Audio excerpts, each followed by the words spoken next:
This episode is brought to you by Shopify. Upgrade your business with Shopify, home of the #1 checkout on the planet. Shop Pay boosts conversions up to 50%, meaning fewer carts going abandoned and more sales going cha-ching. So if you're into growing your business, get a commerce platform that's ready to sell wherever your customers are. Visit shopify.com to upgrade your selling today.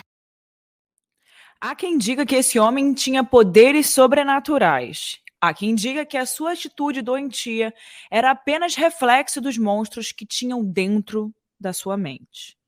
O Casos Reais de hoje vai trazer a história do maior psicopata brasileiro dos últimos anos e provavelmente você sabe muito bem de quem que eu estou falando.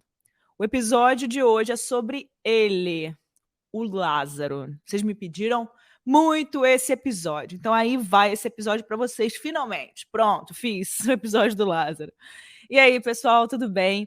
Mais uma quarta-feira aqui com vocês, trazendo um caso seríssimo que todo mundo estava esperando, como eu disse. Para falar a verdade, o caso da semana, antes mesmo de começar, precisa de algumas informações. Eu me sinto na responsabilidade de dizer que, por ser um caso muito recente, ainda está aí, né, na mente de todos os brasileiros, todo mundo lembra, está fresquinho ainda, e ele teve uma repercussão também muito grande. Mas, ao mesmo tempo, essa história é uma história que pode gerar vários gatilhos por inúmeros motivos.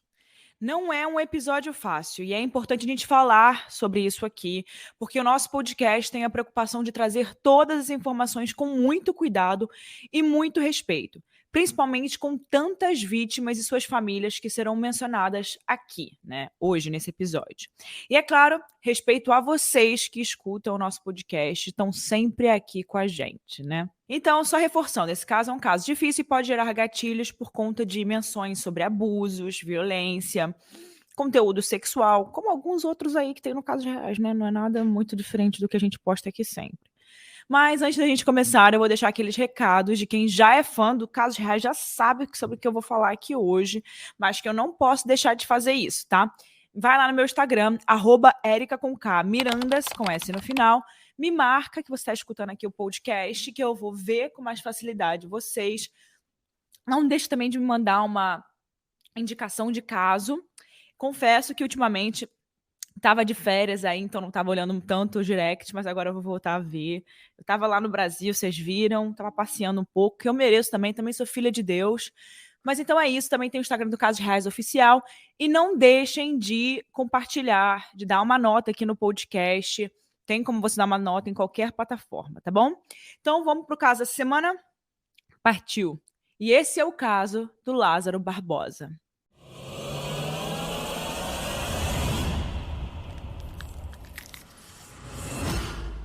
Lázaro Barbosa de Souza nasceu em 27 de agosto de 1988 no município de Barra dos Mendes, na Bahia. Para quem não sabe, Barra dos Mendes é uma cidade muito pequena, com cerca de 14 mil habitantes, né? Pequena nos parâmetros brasileiros, que não é pequeno. E de acordo com isso, 14 mil habitantes é de acordo com o censo de 2021. Naquela época, nos anos 80, a cidade passava por algumas dificuldades, como, por exemplo, a falta de saneamento básico. A família de Lázaro era de lá e eles eram bem humildes, viviam na simplicidade. Não deixem de beber água aqui, ó. Já comecei bebendo a minha água com essa caneca do Casos Reais. Mas, enfim, a família do Lázaro era de lá e eles eram bem humildes e viviam na simplicidade. E se você perguntasse para as pessoas o que elas achavam de Lázaro, talvez depois disso tudo que aconteceu, certamente elas não concordariam em nada com as lembranças de como eles conheciam o Lázaro na infância, né? A mãe dele, a dona Eva, dizia que quando ele era pequeno, o Lázaro era um menino ótimo, maravilhoso, trabalhador, que ajudava em tudo. Em uma entrevista, a mãe de Lázaro dizia que se separou do pai de Lázaro porque, de acordo com as suas palavras, ele judiava do menino quando era criança. Ele não gostava do filho. A Eva dizia que o Lázaro apanhava muito do pai e totalmente sem motivo. Mas a violência física não se estendia só a ele, mas também à dona Eva. Edenaldo se casou com a mãe de Lázaro quando tinha apenas 17 anos, lá no município de Barra do Mendes. O relacionamento dos dois era muito conturbado, muito marcado por brigas, agressões, acusações de traição das duas partes. Edenaldo era muito violento e isso acabou se refletindo na infância de Lázaro, porque seu pai ficava espancando e batendo nele diariamente, né? Normalmente. A Eva dizia que, certa vez, o pai de Lázaro bateu tanto no filho que ele chegou a sangrar e que o Lázaro foi até a casa da sua avó para poder pedir ajuda. A avó ficou horrorizada com essa situação e foi tirar satisfação com o pai do Lázaro. Mas ela ficou tão nervosa que ela acabou tendo um ataque cardíaco e faleceu naquele dia. Meu Deus, uma coisa pior que a outra, né? Meu Deus. Fazendo com que o Lázaro se sentisse culpado também pela morte da avó. Meu Deus. Enfim, essa é a base das informações que nós temos sobre a infância de Lázaro. Não se tem muitas informações muito mais concretas dessa época, mas tudo indica que tenha sido uma vida de pobreza, porque o Lázaro costumava caçar na mata para que a família conseguisse ter ali alimentação. O fato é que os pais se separaram quando Lázaro e seu irmão, Deusdete, ainda eram criança, então o Lázaro foi morar em Goiás, onde ele passou alguns anos de sua vida. O tempo passou e o Lázaro volta para a Barra dos Mendes para encontrar alguns amigos e familiares. E foi justamente lá que ele cometeu o seu primeiro crime. Era 17 de novembro de 2008, o Lázaro tinha 20 anos. Naquela noite, ele saiu com os amigos para uma festa. Bêbado e armado com uma espingarda, o Lázaro foi até a casa de Adriana Rosa Salles, uma paixão que ele tinha de infância e que nunca tinha sido correspondida. Naquela época, ela morava sozinha com o filho. Então, Lázaro chega e chuta a porta de entrada da casa, fazendo com que a Adriana acordasse e levasse um susto com aquele barulho. Quando a Adriana vê que é o Lázaro que estava tentando arrombar e entrar na sua casa, aquela hora da madrugada, ela já tinha entendido tudo. Ela seria violentada e estava em perigo. Ela começa a gritar, pedindo socorro, e o seu vizinho, José Carlos, ouve os gritos e vai socorrer a Adriana. O Lázaro foge, mas volta às 3 da manhã para discutir com José Carlos. Eles se conheciam desde a infância, mas naquele momento pareciam duas pessoas completamente estranhas. O Lázaro estava pé da vida e ele não admitia que o José Carlos tivesse interrompido tudo e protegido a Adriana. Em um ataque de fúria, o Lázaro atira em José Carlos e ele morre. Depois de cometer o seu primeiro assassinato, o Lázaro vai até a casa onde ele morava, a casa da sua família, e age como se nada tivesse acontecido. Ele entra, come alguma coisa que estava por lá, dá uma descansada e espairece a cabeça. A mãe de Lázaro percebe que o filho estava acordado e vai até ele. Ela diz que, nesse momento, ele contou que matou o José Carlos. Lázaro parecia revoltado e fora de si, que disse para a mãe, abre aspas, já que eu matei uma pessoa boa, agora eu vou matar alguém que não presta, fecha aspas. Ele então volta andando até a casa do padrasto de José Carlos, que era o Manuel Desidério da Silva. Os dois têm um passado em comum, né, que não agradou nada a Lázaro. Anos antes, na mesma cidade, Manuel denunciou o Lázaro à polícia por conta de um estupro que ele tentou cometer. Obviamente que ele nunca esqueceu isso. Às 6 horas da manhã, o Lázaro vai até a casa de Manuel e, sem mais nem menos, ele atira no peito do Manuel. Ele morreu na mesma hora e o Lázaro fugiu. Naquele momento, a cidade já estava mais do que em alerta, né? Como Lázaro poderia ter matado duas pessoas numa mesma madrugada e ter saído impune? Como ele teria coragem e o ímpeto de acabar com uma família do dia para a noite? José Carlos e Manuel eram padrasto e enteado, e suas mortes estariam conectadas para sempre. Era praticamente o fim de uma família. E quando ele fugiu, Lázaro foi para o meio de uma mata para viver foragido. Ele faz de tudo para sobreviver. Ele invade casas de pessoas, rouba comida, se vira com quem ele encontra no meio da mata. Um dia, enquanto ele estava invadindo uma chácara, ele decidiu tomar banho no banheiro desses moradores. E ele nunca era pego por ninguém. Algumas fontes de pesquisa dizem que Lázaro chegou a se entregar e ser preso por 10 dias, mas mesmo assim ele conseguiu fugir. Não se sabe como isso aconteceu, mas o fato é que, de uma forma ou de outra, ele estava solto, vivendo livremente, e isso significava que as pessoas à sua volta estavam em perigo. Apesar da sua fuga, o Lázaro não ficou sem dar notícias por muito tempo. Meses depois, já em 2009, ele é encontrado no Distrito Federal em uma nova série de crimes: porte de armas, roubos, estupros. Mas dessa vez ele não estava mais sozinho. Deusdete, que era o seu irmão, já tinha se tornado seu maior comparsa. Bárbaro, cruel e torturador. Foi assim que uma vítima de sequestro, aos 19 anos, descreveu o Deusdete. Há quem diga que ele era ainda mais cruel que o Lázaro. A jovem estava em sua chácara quando foi invadida pelos irmãos. O Lázaro e o Deusdete prenderam todos no banheiro e tentaram levar tudo o que tinha dentro da casa. Mas, como eles não encontraram nenhum dinheiro, eles acharam melhor raptar a jovem e levá-la até um córrego para, violentá-la. Em um depoimento, a jovem afirmou que Lázaro tem um comportamento frio. Abre aspas. Frieza mesmo, bem meticuloso, ele é bem cruel, é um bárbaro e torturador. O negócio dele é dinheiro, celular, mas ele aproveita. Ele gosta muito de humilhar as vítimas. Tem um pouco da questão da psicopatia, que ele gosta de subjugar mulher e tirar moral. Fecha aspas. Depois desse episódio, ambos são perseguidos pela polícia e finalmente foram presos. Eles foram para o complexo penitenciário da Papuda, em Brasília. Até que em 2013, o Lázaro foi submetido a uma avaliação psicológica e no laudo médico, eles constataram ali algumas alterações mentais, como, por exemplo, ele ser impulsivo, ansioso, desequilibrado mentalmente e ter preocupações sexuais. Mas na época não foi divulgado o que seriam essas preocupações sexuais, nem o que isso significava. Mas isso era suficiente para que ele fosse considerado ali um psicopata. No ano seguinte, 2014, depois de ele ter atingido o período necessário para ter uma progressão de regime, preso, além do atestado de bom comportamento carcerário, o Lázaro conseguiu a progressão ao regime de cumprimento de pena semi-aberto, ou seja, ele foi para semi-aberto.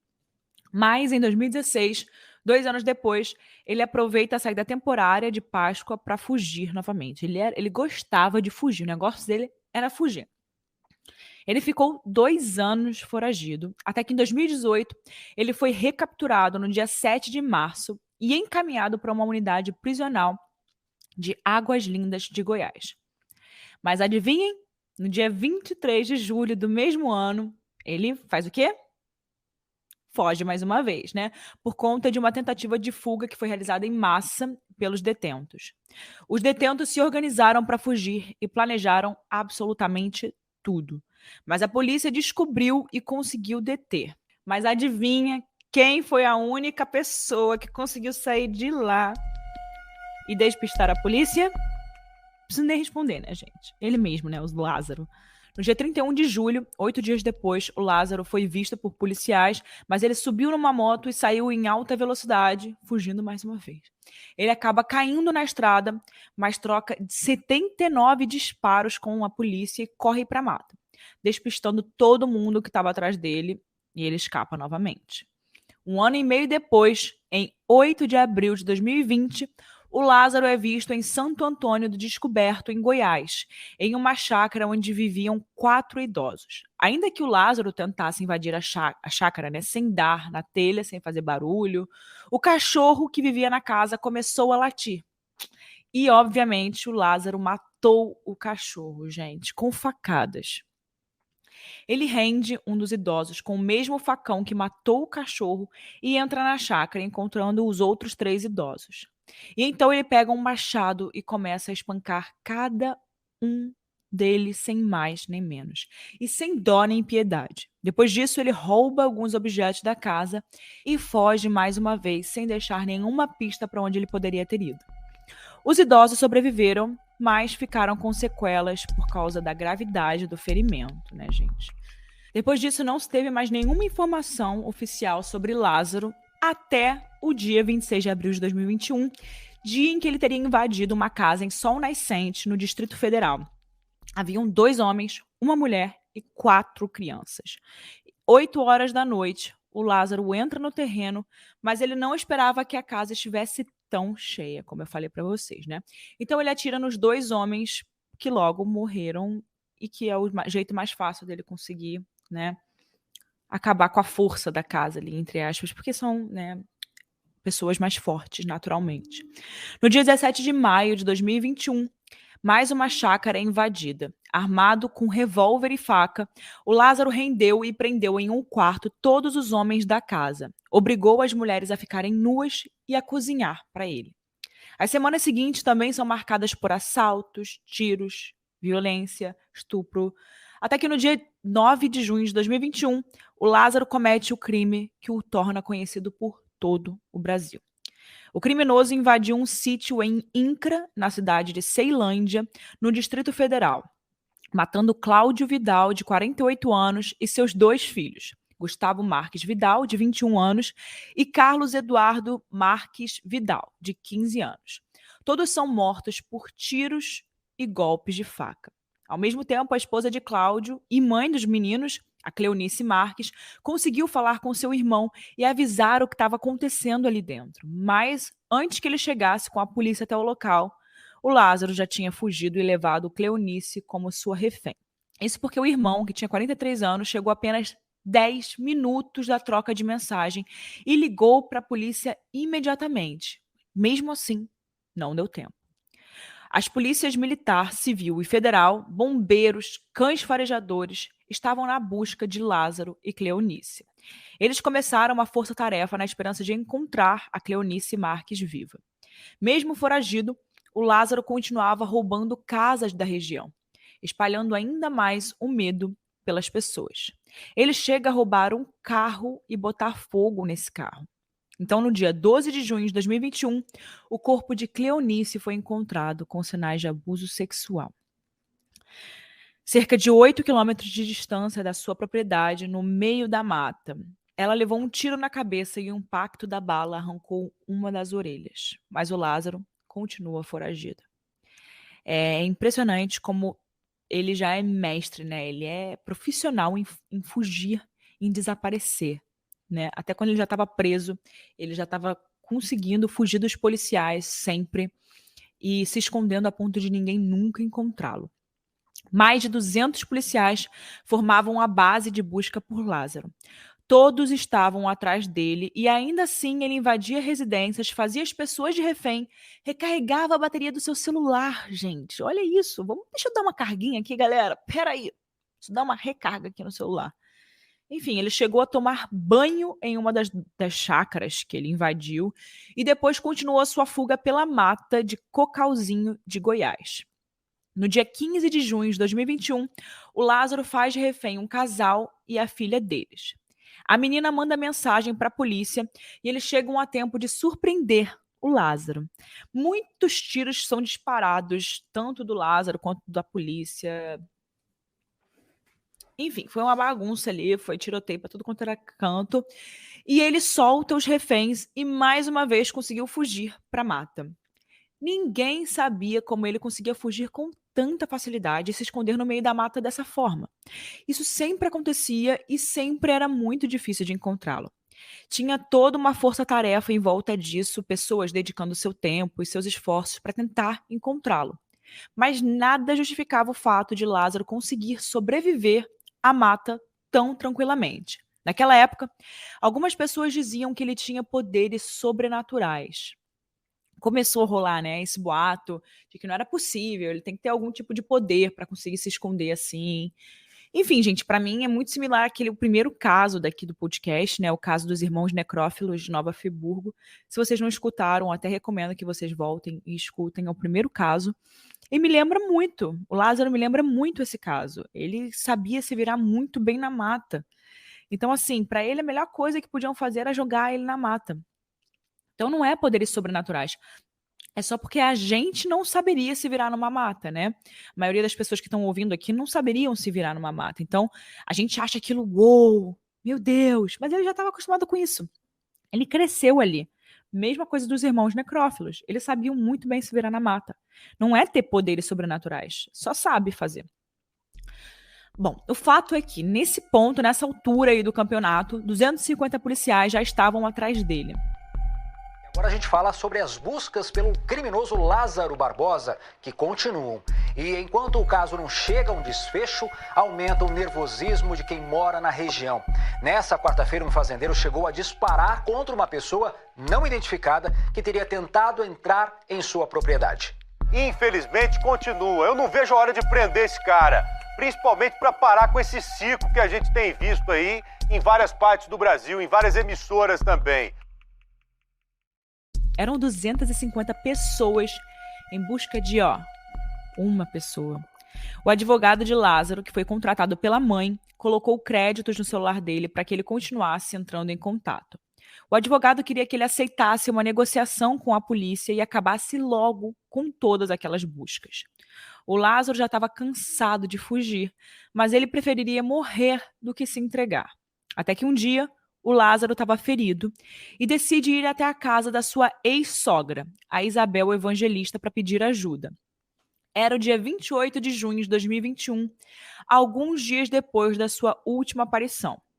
Claramente, ele estava sem recursos mais para ficar se escondendo. Mas a casa, em Águas Lindas de Goiás, estava no radar da polícia, claro, né? Os policiais partiram para casa e houve mais uma troca de tiros, onde 38 deles foram desferidos contra Lázaro no meio desse confronto.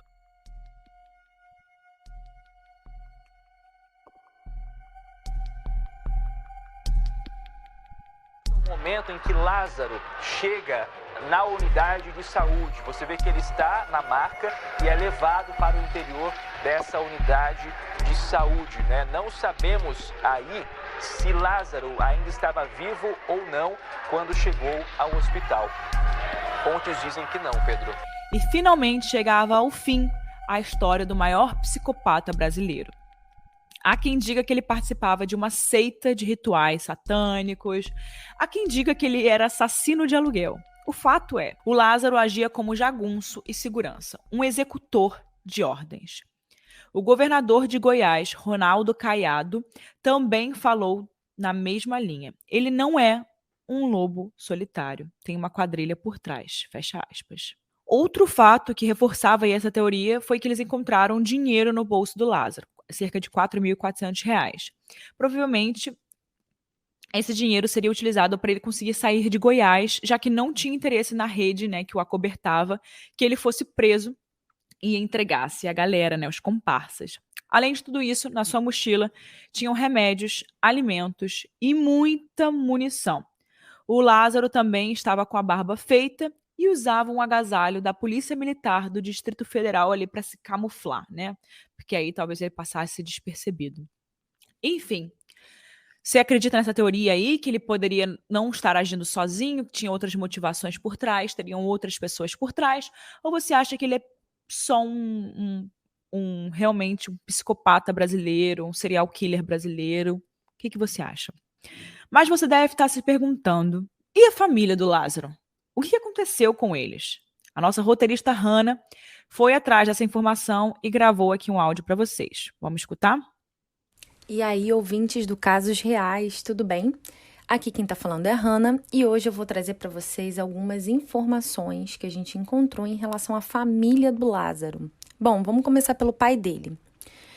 O pai dele é casado há quase 2 décadas com a mesma mulher e ele também é pai de outros 3 filhos, um de 16, de 13 e outro de 1 ano de idade. Ele leva uma vida simples no município goiano de Girassol, em Goiás, e ele é aposentado por invalidez depois de ter sofrido um acidente cardiovascular, um AVC, e 2 infartos. Ele, todas as vezes que menciona Lázaro, chama o filho de monstro e diz ter vergonha da repercussão de todos os fatos. Bom, o irmão mais novo do Lázaro, aquele que era o super comparsa dele nos crimes, morreu há 6 anos durante um acerto de contas em Goiás. E ele também teria se envolvido em vários outros roubos e homicídios. A mãe do Lázaro, Eva, segundo os vizinhos, se mudou da cidade de onde ela morava um pouco antes da chacina de Ceilândia, por conta do envolvimento do filho com o crime. E, recentemente, no ano passado, ela recebeu muitas críticas por não ter ido ao enterro do Lázaro, que aconteceu no dia 1º de julho de 2021, no cemitério de Cocalzinho de Goiás. Ela disse que perder um filho é muito difícil e que ela não conseguiria participar do velório. No final de todo o episódio eu dou minha opinião, vocês já sabem, e hoje eu vou dar minha opinião aqui. Eu não concordo 100% talvez que tinha alguém ali por trás, porque como eu disse pra vocês, o caso dos irmãos necrófilos eram eles sozinhos, eles realmente agiam sozinhos os dois. Claro que 2 pessoas era mais fácil do que uma, né? No caso dos irmãos necrófilos, eram 2. No início do Lázaro também, né? Tinha o irmão dele ali. Porém, eu acho que é bem possível que ele tenha agido sozinho, sim. Talvez ele tinha ali alguém, mais uma pessoa no máximo. Mas não acredito que a pessoa ficasse 100% com ele o tempo todo. Eu acho que ele agia sozinho, sim. Podia ter outras motivações que não fossem, né, só psicopatia, que fosse por dinheiro, por alguma outra coisa. Porém, eu não acho que ele tinha outras pessoas que ajudavam ele a fazer as coisas. Eu acho que ele sabia muito bem se virar na mata, sabia muito bem sobreviver ali e ele era um expert nisso, tá? Essa é a minha opinião. Ele era um expert nisso, ele era frio. Todo mundo que relata que passou, né, pelas mãos dele relata que ele era frio na hora de agir com as vítimas. Então, assim, ele fazia isso bem, ele era como se ele fosse um profissional disso, né, gente? É horrível falar dessa forma, mas é como se ele fosse um profissional nisso. Enfim, vocês lembram dessa época? Não tem muito o que dar minha opinião. Eu acho que, inclusive, achei que a polícia fez um ótimo trabalho.